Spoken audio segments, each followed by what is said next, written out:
Welcome to Tower Talk Business Radio, where we bring you conversations with the top business minds on Long Island and around the nation every week. Featuring expert consultants and small business owners who have found success but are also willing to share their top tips, failures, and give gritty, matter-of-fact advice based on their firsthand experience. Now, let's get down to business on Tower Talk Business Radio on the voice of Nassau Community College, 90.3 WHPC. Hello and welcome to Tower Talk Business Radio, powered by the Nassau Community College Foundation. My name is Ray Schwetz, AVP of Business Banking at Jovia Financial Credit Union, along with Donyshia Boston-Hill, CEO and keeper of the brand marketing digital agency, and we're focused on being the premier resource for business and entrepreneurship. Ray and I bring you weekly business advice, tips, tools, and services that help you grow your business. Plus, we interview the top business leaders in the industry. So listen, Phoebe, I want to say today that I am so thankful for your partnership. Oh. Your partnership, and that's the thing. To be successful in business, you really have to find the right people to partner up with and join so that you can be successful and bring that success to others. Well, you're fantastic. You help move us forward. Yes, well, same here. And, I think that today's guest definitely embodies that. Okay. Embodies that. I can't wait to hear more. Yes, she's a very cool lady. She, helping provide us with business empowerment today, is our guest, Dr. Corrinne Graham. She's president of Graham International Consulting. Now, Dr. Graham is an award-winning consultant she's an owner of a New York State-certified minority and women business-owned enterprise with 2 decades of experience helping train small businesses, helping them grow. So, welcome to the show, Corrinne. We're glad to have you today. Hey, I'm glad to be here. Thank you. But 2 decades sound kind of long. I'm only 25. Where'd you get that? I know. Well, You started early. Young. Yeah. You were like Boss Baby, Oh, I see. Started helping people in your diapers, right? No, it's all seriousness. The experience that you bring, and we were talking a little bit before the show. I think it's really, you have a genuine nature about you that you're just in there and you genuinely care about people. And so we're glad to have you today and to help us and empower us today. We're excited. Thank you for having me. I'm glad to be a part of your show. Yep. Now, Corrinne, I see you all over social media, at events. Yeah. Can you just tell us, it's good to sit down with you finally to kind of pick her brain. Yeah. And be like, how did you get started? How did you fall into consulting and leading in WBEs? So should I just use DB or my friend over here is calling? You can. Okay, you cool. can. So, for me, I think I'll try and make the long story short. While I was doing my Pile Higher Deeper, that's the PhD, in healthcare administration, one of my committee member who would have been like my chair but had too many students on the roster to be able to take on that additional load. So we're talking in general. And, one of the things that I found throughout my corporate roles was, people are talking about, there's no job. And companies are, this is so whatever else it is. And I'm like, but it's not true, right? There's so many opportunities you're looking at. What are you looking at? And we're just talking just in general about why is it that people are really in the predicament or companies are in the predicament that they find themselves.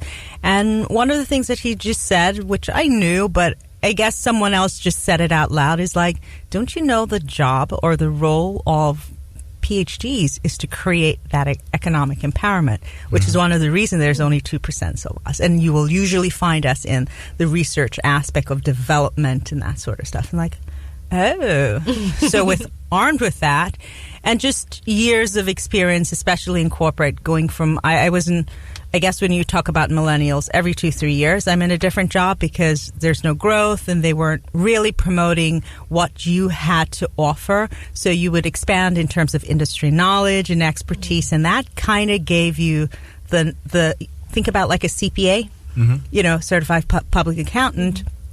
They have an opportunity to go into so many individuals' businesses. So when you hire a CPA, usually they're coming with a really good amount of transferable skills to help you, whatever organization it is. And that's kind of what management consulting in general does. Nice. It's that vast knowledge you're sharing. Mm-hmm. Now, what exactly drove you to that? What was it that made you think, this is what I want to do? Well, I think ultimately because of the culmination of understanding that, oh, you have something here. You know, when I was at SUNY Old Westbury, I went to Nassau Community College, so I'm on the alum board here as well. I remember just looking at doing research, and I did it with one of the companies that was one in like the top 10 at the time on Long Island, successful businesses. And I did with Capital One and another bank at the time. And I made that projection of where they would be. And it actually happened. I'm like, you know, that's starting to ramp up where, okay, you're looking at something, however you're looking at the data, and you're getting information that's showing you the pattern or what's possible, and just getting all the experiences, learning from others, anything that I didn't know, going to do that self-improvement. I wanted to be aware of it. I'm not going to be an expert at everything, but I wanted to be able to understand, so then that makes me more competent or a better team support or leader. Right. And that really motivated you, huh? Yeah. Yeah. Plus, I want to be the boss, you know? Most consultants do. You know, they come in and then they evaluate, and then they're like, okay, well, this is everything you're doing wrong. Let me help you out a little. Help is the key, though. They do help. I do like how you measured your success there by Capital One's success. So I think that shows the true measure of a consultant. Tell us a little bit more about some of the clients that you've worked with. So the projects that I've worked with, it's still small companies doing my little small startup bits. They vary. I have companies, because I'm an MWBE, the Minority Business Enterprise. I've got an opportunity to be on subcontract work. I've done things as prime, but mostly as subcontract. So I have, like, one of the clients work with SUNY upstate and downstate. So there's things in healthcare. There's certain things in different aspects in terms of research and customer service. One of the projects that's really dear, I guess, or close to me is I'm working with the My Brother's Keepers project for Brentwood Union Free School District. I'm the project consultant for that, and we're working on a community initiative, and it really is, I mean, how it's taken off and what we're doing, it's really great. It shows that if you get the right team together, it makes a difference, and it helps your students, or the children, the youth in the environment, to be really successful. Wow. And tell us about what's the day-to-day like in a position like that when you're doing that work. What's the day-to-day like? So for me, most of my day entails from one end of Long Island to the city, or out of the state, or somewhere else, just really being on the road. So folks will always ask, like, oh, how do you do all the things you do? And if I'm local, I'll try to hit up the social media on the events and so on, because as someone who's involved in community advocacy or community events or activities, if you're not out there, how do people really know what you're doing? And it's amazing. It doesn't matter how big an organization is. You realize that it's not reaching a lot of individuals because you don't have a lot of people being ambassadors for these initiatives. So my day-to-day is, we'll start I don't know. Does yours start like at 6 or 5, where you just get ahead? Right. You get ahead of your day, make sure all the things you need to, even from the night before, there are emails that you need to respond to. You start to look at them and knowing what it is that you need to get together and have that prep when you get in the office. I'm not in the office a lot. So I'm one of those, what you would call, just very mobile, gig kind of sort of person. So I use co-share spaces, right? So some of them is with clients that I have. So I'm one end of Suffolk. In Nassau, I have right at Hicksville. In the city, I have in Queens. And then if I have to be in Manhattan, then I'm in Manhattan, wherever it is. And if I travel, I have those opportunities. But it's hard to be in those spaces because clients really want you to come to them. They don't want to come to you because they don't have the time, and you have to really understand that part of it, right? Sometimes it's good to get them out because it adds clarity to some of the things that you want to pitch or propose to them, but they're often distracted when they're in their own environment. Right. Yeah, I guess on one hand it's great because you're in the business, you see what it is that they might need help with. So in a way, it's, I guess, helpful for you. But ultimately, I know sometimes for me to do my best work, I need to get out of the office a little bit, just sit down in a Starbucks or somewhere quiet and put it all together. Yeah, environment really clears your mind and puts everything in a different perspective. It makes a whole lot of difference. It does. And honestly, I see, DB and you, Corrinne, a lot of similarities. Sometimes I wonder, are you guys running for office or something? Everywhere. I know. We'll talk offline. We'll create a ticket, Corrinne. All right. Awesome. You are listening to Tara Talk Business Radio on the voice of Nassau Community College, 90.3 WHPC. I'm Ray Schwetz, along with Donyshia Boston-Hill, and our guest today is Dr. Corrinne Graham. She's president of Graham International Consulting. So, tell us about some of the challenges of what you do. I mean, I would assume there's a lot of challenges to working with, a slew of different clients, and you're on the road a lot. So tell us about that end. So one of the things I should have talked about, and it shows a little bit in terms of the challenge. We had a fuel cell project that we commercialized for Stony Brook University. This is the first that came out for them, and that involved creating a pitch deck and pitching to get the funds and to start. It's a lot of work. Yeah. So I think one of the challenges is when folks don't really understand what a management consultant does, right? It's then you're not as specialized, which is not necessarily true. Right. We live in a period where you need specialization, but because small businesses run the world, you need to have a culmination of all the skill set, and everyone that works for you need to be able to do that, and then you'll identify specific individual for a specific skill set that you need. So I think part of the challenge really is that, and really meeting the right people that are not they really get what you do and understand that you're not going to take away from if you have similar businesses, that you're going to be taking away or you're competing with them, because there are many different opportunities. So I think that's one of the biggest challenge, and that's why you have to cover a lot more ground, because some places it's saturated, and sometimes folks are going to say, oh, I know what you're going to charge, you're out of my budget, which is relatively true, but I work with folks in terms of their budget, especially small businesses, right? If you don't take the risk, you risk even more, right? The only limits are always those of vision. So when you talk to them, the ones who have really, okay, you know what? I want this. They have actually grown. Right. And they do better.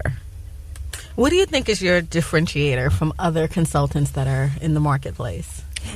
What's that secret sauce? That secret sauce, I think it's me. I think that's what Ray was sharing before. It's that authentic self of, I really want to help, whether or not I'm going to get business from you. I'm sincere about that. Some of the project, I don't know if I can, community things I do want to share and plug on there is for example, Ray and I are on the planning committee, and I believe Ray's on the board for the Long Island for the Coalition for the Homeless. We have the candlelight vigil that's there, and part of this is leveraging connection that that will be able to help and do the right thing, and that to them, if they're looking for these sort of stuff, makes a difference. The other is with the upcoming census, getting the 2020 census count is you need folks that are people who are on projects that I'm managing to be able to get involved. And they're large companies or small or in the political area, that makes a difference. And I think when people realize and recognize that you're honest and you're authentic and you're not looking, obviously we all want something in return, in the sense that we have to have some tangible, we have to live, but it's really just doing it for just helping the next person to really be their best self. Yeah, and the thing is, it's very interesting that you see sometimes charitable organization and a huge business or a small business, when you realize that they can align. Not only does it help, in this case, like the homeless with the Long Island Coalition for the Homeless. There are businesses out there like Northwell and Zwanger Pursery that are businesses that it's a mutually beneficial relationship. So setting that up, it only does good for the community. So it's definitely worthwhile endeavor. And I think when you do those things and you help people with those things, then they do realize not only you're genuine, but you're actually making a difference in the community. So, without well, I guess you can go into some of the other projects that you've been working on. I mean, we'd love to hear it. All right. One of, I guess it's a culmination of things. So I'm a liaison for the University of the West Indies with Farmingdale State College and Stony Brook University. And primarily, mostly, the focus is on sustainability, energy, renewables, and so on. And we branch off into different little things. They've launched a joint institute at the Global Center in Manhattan. Out of that, there are projects such as I mentioned, with the fuel cell. One is like keeping the lights on. So there's like a microgrid system of folks who, just in general, whether it's people who are, in homes where if the light goes off and they need to be on life support, or aged population, or anyone with disability. The other thing is we have a shelter system that we've developed, and we've deployed it in Africa and in Haiti and other places where it helps, like, for example, when they have the hurricanes or the earthquake, it's a mobile unit that can be set up to be used as whether homes or healthcare facility or just a general center. And a lot of these things, even with like lights, direct coupling and so on. So the projects, they vary, working in terms of, doing personal professional development, going in, developing curriculums for school and or for businesses that one will look at. So it's just they've just vary on a day to day, and it's whatever it is that those opportunities are. One project, this is more with the MWBE contract, bid, had to do with manufacturing. So projects will vary based on what they're looking for, and that's where being a general or a management consultant kind of helps. Sometimes they need just administrative things, or they just need a project lead. So I'm very good at project management, and I think a lot of times when I go in, I'm usually leading a project versus being the person who is the engineer or the scientist, so to speak. Gotcha. Now, DB mentioned something, your secret sauce. So I was reading up on some of the work that you're doing, and you do have some key elements of success. Correct? Yeah. What I found when I launched the company, this is the irony. I launched it with a conference, right? Okay. So one of the things everybody, I know they were talking about, a lot of folks, everybody, a lot of folks were sharing was, they've not been to anything that's really, effective or good. And I think one of the things, and I think you can attest to this, both of you, is being in corporate, and if you're in operation, you get to know every aspect of operation. So you actually know what the itch or the pain points are that you need to address. And you just have to, I guess, being cliche, everything has to be sexy, right? It has to have an appeal. So it doesn't matter what it is that you want to talk to, you just have to get folks to be able to come and to engage. So I launched the company with that conference, and I did it here at Long Island, and I also did it, Vaughan College of Aeronautic Technology partnered with me, and I did the second one. I did 2 in 1 year there. And ultimately, that's what it culminates in, right? Whether it's a business or an individual, it's those personal and professional development. And they change. I will say they will change, but there's certain things that are key about them. You talked about earlier with UNDB, partnership, right? Ultimately, it's building relationship and understanding what that means.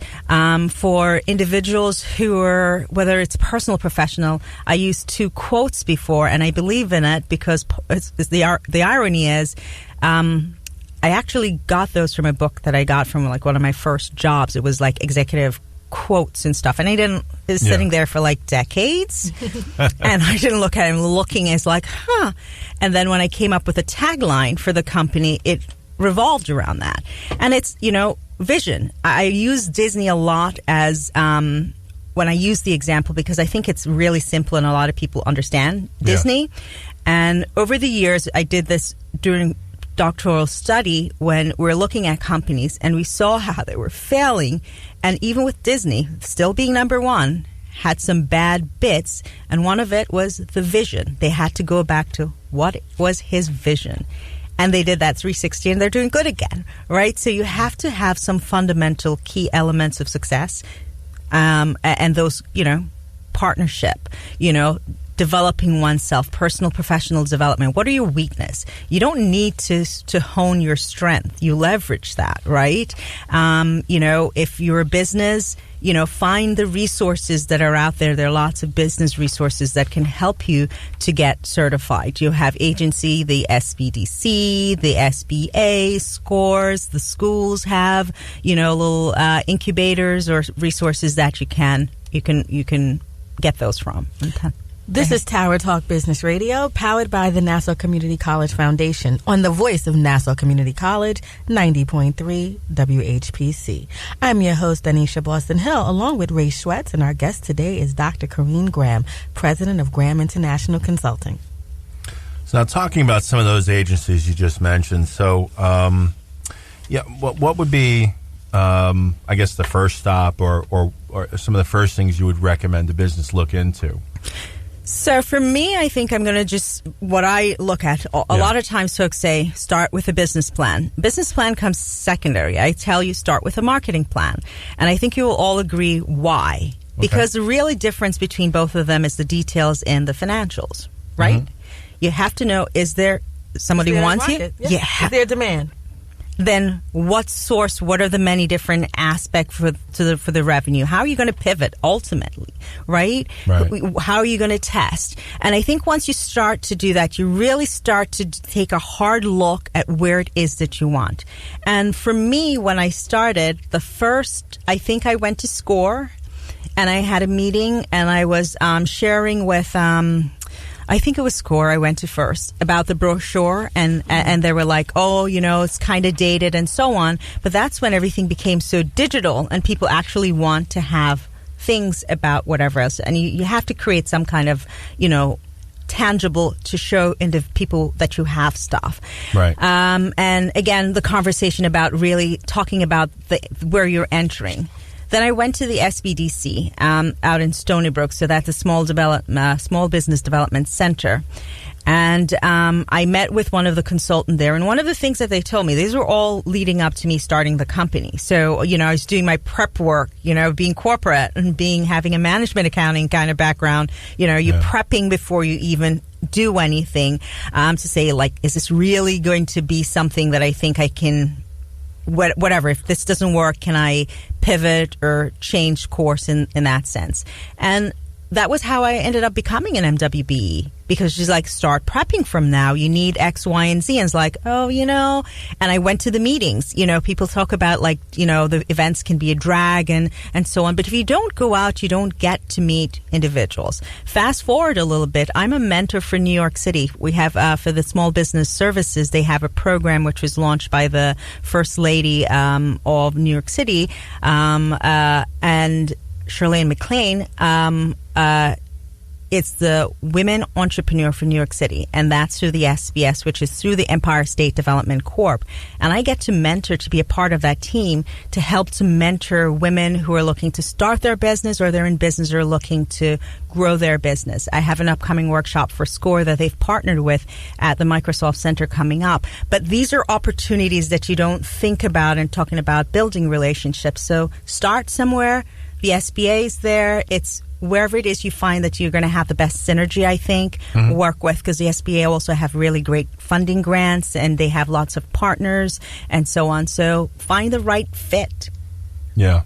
And, when I first started doing business development work for a financial institution years and years ago, you try everything. You're out there, you see what's working, you see what you develop a synergy for, and you kind of go in that direction, and then things seem to come from that. Now, how do you keep yourself motivated with all of this? Yeah, that's my key question, because as an NWBE, it's a lot of stress. You have to get certified, you have to start your business, recertification. Oh yeah, that's a pain. Yeah, they take forever and a day to give you that back, right? So, what keeps you pushing you forward? All right, so before I answer, I'm going to turn the deck on you. What keeps both of you motivated? Look at this. The interviewer becoming the interviewee becoming the interviewee, the master over here. No, just making it fun folks hear from you instead of me even chatting a bit much. I mean, for me, it's family vision being driven forward to not be a failure, I think, right? Well, yeah, I mean, definitely putting food on the table is a motivator, but beyond that, I know that for me, some of the work that, and I think this goes for the three of us, when you're doing the work out in the community and you see an impact, and, again, Corrinne, we were talking about this about, before the show, sometimes you don't hear about it right away. But it always seems to come back to you when you need to hear it. There was one time I was in a training and development class at TICREF, and I heard back from my trainer, 2 years after she retired. She was on vacation, and she sent me a postcard that's saying, continue the work that you're doing. And I heard from a client of mine I used to work with, and they told me, Ray really helped me. Thank you for helping that person. And I went, oh my goodness, you don't realize sometimes the impact you make by the things that you say. That's just one example. And again, I think that goes for the three of us. We've all had experiences like that. Mm-hmm. I know that keeps me motivated. Absolutely. And I'm going to say that's similar with me. I think for me, though, what my journey is, I suppose, is where I'm looking at it. While I want to be and putting out there in the universe, it may not happen. I want to be a multi-billionaire. Tell me how that's going to go, right? It'll happen. Yeah. So just remember us. I will, of course. What I think where I get my happy from is whenever it is folks tell me exactly that, like I've done something for them, or like, oh my God, I love talking to you. I miss hearing your voice. I miss you. And it's people who you're working with on projects that you're bringing a little bit of something that they're missing. So it's that special sauce, to what it is. And I think really it is, nobody wants to be judged. They all know what they know. They just want someone to always make them look like, one of my words I use, superstar, right? People are like, but I'm a good cheerleader for folks because it doesn't matter how small, your success to me is great. And it means something because it's part of something that you have done and you've worked tirelessly for. Success is relative. So, someone's going to be Oprah, okay? Someone's not going to be Oprah. It's not the end of the world, right? And that's for me, I think, what keeps me going. I like that. It gives me a happy feeling that just pushes me to make sure that one person you help can help 1,000 people. Create a company. That's the impact. Now, what's the one thing you'd like to leave our listener with, and give us your contact information where we can find your website, phone number, so on. I think, if anything, there's a poem that I learned when I was 8 that I had to do at a recital by myself, and I was so shy and scared that I couldn't do it. So they put a circle, a bunch of other students around me in the back, and I had the mic. I was relatively tall. I'm not that tall anymore, but at that time I was. And it's a poem that says, don't quit. And if I can just remember like the last bit of it, I think it says, often a goal is nearer than it seems to a faint and faltering one. Often a struggle is given up when they might have captured the victor's cup. And you learn too late when the night came down how close you was to the golden crown. Success is failure turned inside out, silver tint of the cloud of doubt, and you never can tell how close you are. It might be near when it seems afar. So stick to the fight when your heart is hit. It's when things seems worse that you mustn't quit.